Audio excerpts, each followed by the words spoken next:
The Quantum Paradox. Chapter 1.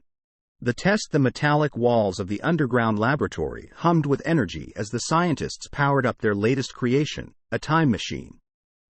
The air crackled with excitement and fear as the team prepared for the first ever human test. Lydia, a young and ambitious scientist, was chosen as the guinea pig, much to the dismay of her colleagues. She stepped into the metal ring that glowed with a pulsating blue light, feeling a mix of unease and excitement. The countdown began, and Lydia closed her eyes as the energy surged through her body. She felt as if she were being torn apart, molecules scattering in every direction, before everything went black. When she opened her eyes, she gasped in shock. Nothing looked familiar.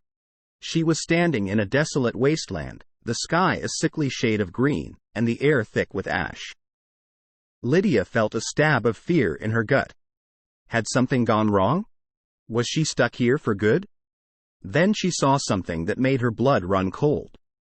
A group of armored soldiers were marching towards her, weapons at the ready. She had traveled to the future, a future where humanity was on the brink of extinction. And now, she was alone.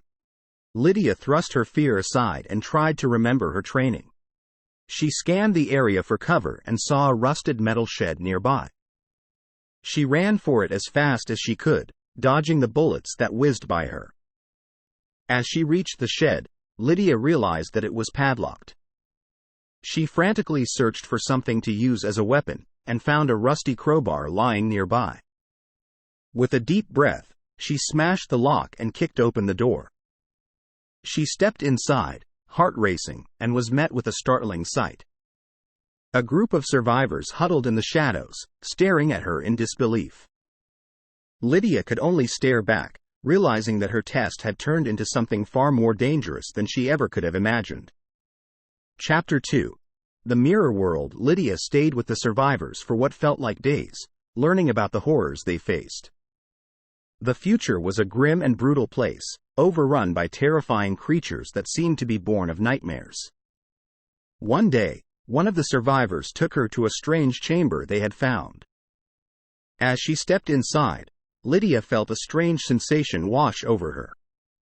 She saw herself in the reflective surface of a large, metallic mirror, but something was off. The way her hair fell was different, her eyes seemed to gleam with an otherworldly light, and her skin wasn't quite the same color. The survivor explained that this mirror acted as a gateway to an alternate dimension, a mirror world that existed alongside their own. In this world, everything was almost identical to their own, except for one major difference. There, the creatures that ravaged their world didn't exist. Lydia felt hope ignite within her. If they could find a way to cross over, they might be able to save their world.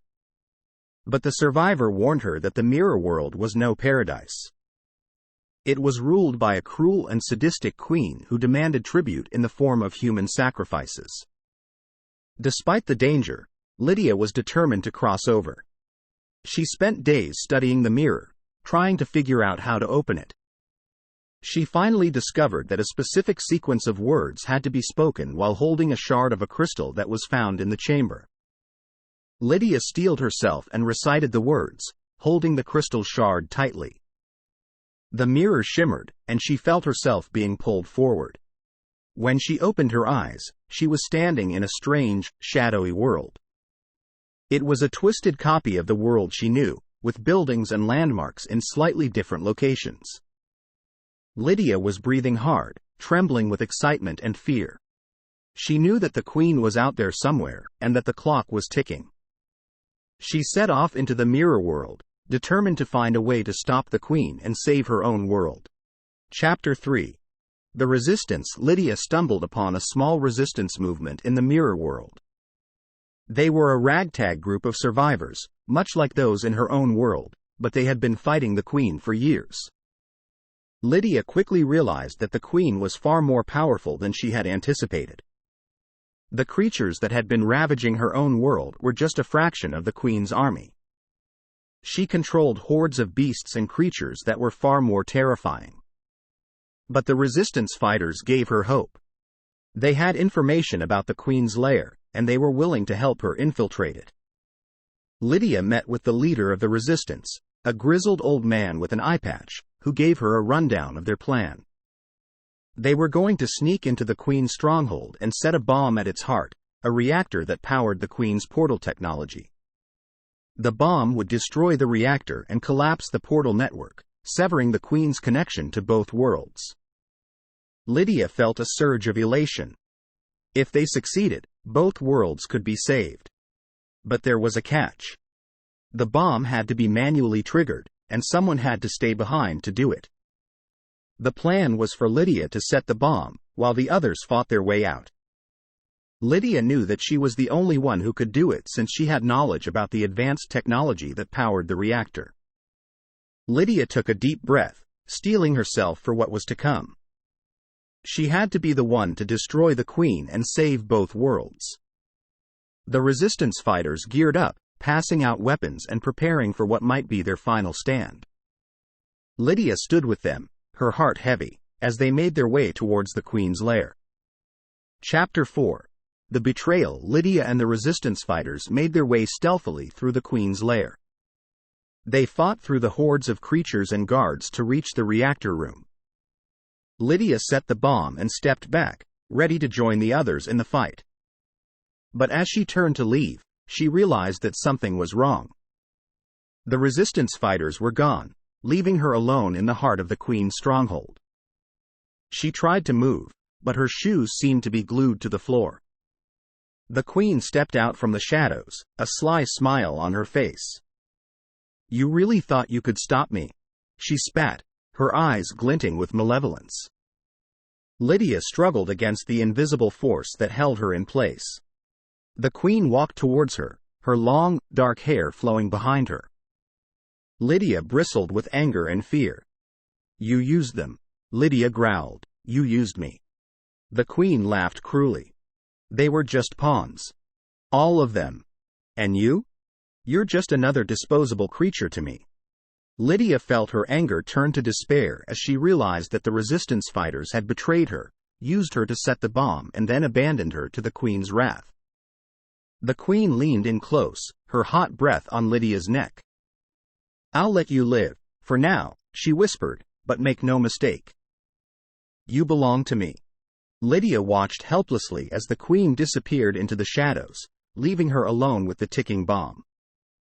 She tried to use her knowledge of technology to defuse it, but to no avail. She was trapped, a prisoner of the Queen, and both worlds were doomed to be crushed under her ruthless rule. Chapter 5.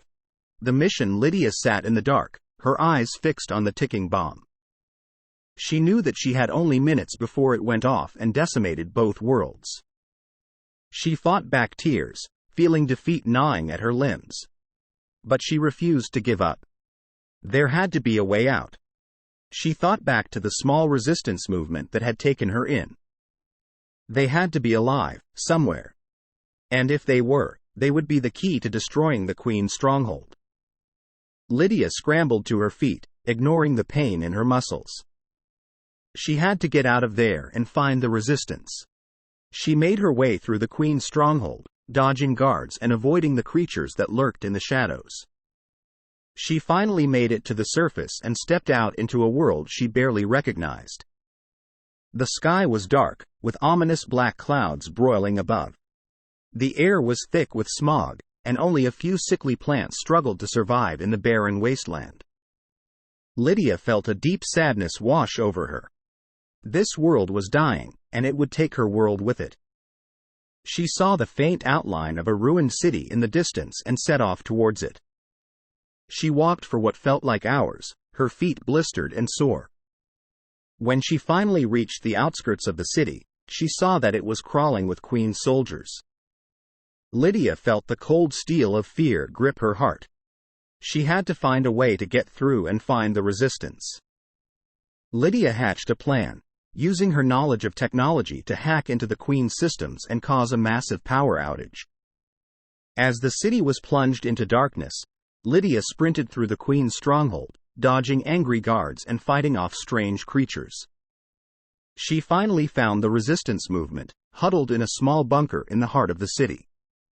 At first, they were hesitant to trust her, but she finally convinced them that she was there to help. They quickly formulated a plan to take down the Queen, using a combination of advanced technology and brute force.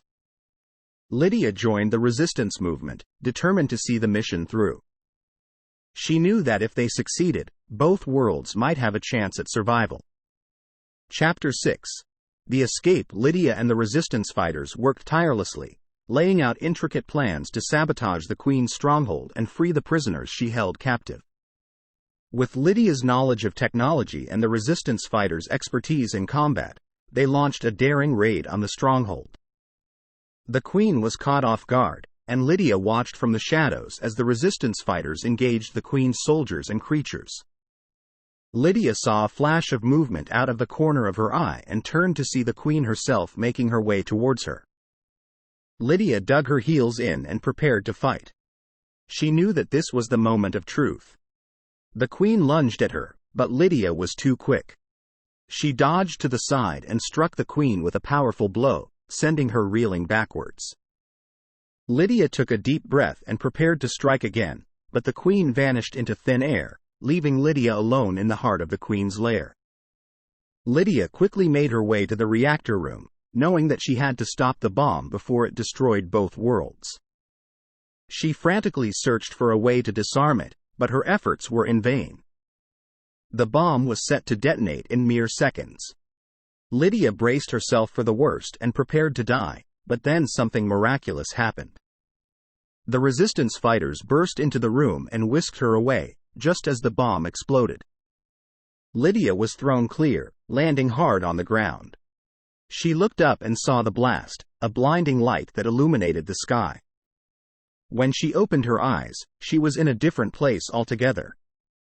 She was back in her own world. Her heart swelled with relief and gratitude. She saw the faces of the resistance fighters that had helped her, now standing beside her. They had helped her escape not just the Queen's stronghold but had brought her back to her own world. Lydia knew that there was still much work to do to restore both worlds, but she was filled with hope. With the help of those around her, she would keep fighting to make things right. Chapter 7. The Parallel Journey. Lydia had thought that her journey was over. That once she had escaped the Queen's stronghold, she would be safe. But she quickly realized that there was much more work to be done to restore both worlds to their former glory. She found that her own world had suffered greatly during the time she was gone from the invasion of the other world. Buildings were destroyed, people were living in fear, and supplies were becoming scarce. Lydia knew that it would take an army to restore the world they all knew. The resistance fighters had made their way to this world too, and they quickly formed alliances with other resistance movements in this world. They worked tirelessly to repair the damage left behind by the Queen's invasion, and Lydia was pleased to see that her world was slowly beginning to recover. As she worked alongside her allies, she thought about the people of the other world, still trapped under the Queen's rule. She knew that she couldn't stand idly by while they suffered. Lydia and the resistance hatched a plan to infiltrate the other world, using the same technology that had allowed the Queen to travel between worlds. But this was a dangerous mission, and none of them knew what they would find on the other side. They were prepared to risk everything in order to liberate the other world. With a mixture of trepidation and determination, Lydia and a group of resistance fighters entered the portal to the other world. As they stepped through, Lydia felt a jolt run through her body. But when she looked around, she was surprised to see that everything seemed normal. This world, too, had begun to recover. Lydia and the resistance quickly blended in with the people, using their knowledge of the Queen's strategies and technology to sabotage her plans from the inside. And then, one day, the Queen appeared before them. But she was different this time, humbled and broken, her once mighty army stripped away. She begged for mercy, promising to release her grip on the other world and let its people be free. Lydia and the resistance knew that they couldn't trust the Queen, but they also knew that they couldn't let her rule either world with such cruelty and disregard for life. They made a pact with the Queen, agreeing to work together, to rebuild the two worlds and help them prosper. Lydia couldn't shake the feeling of unease, but she knew that this was for the greater good. And, with her newfound allies by her side, she set out on a new journey, one that would lead to a better future for everyone.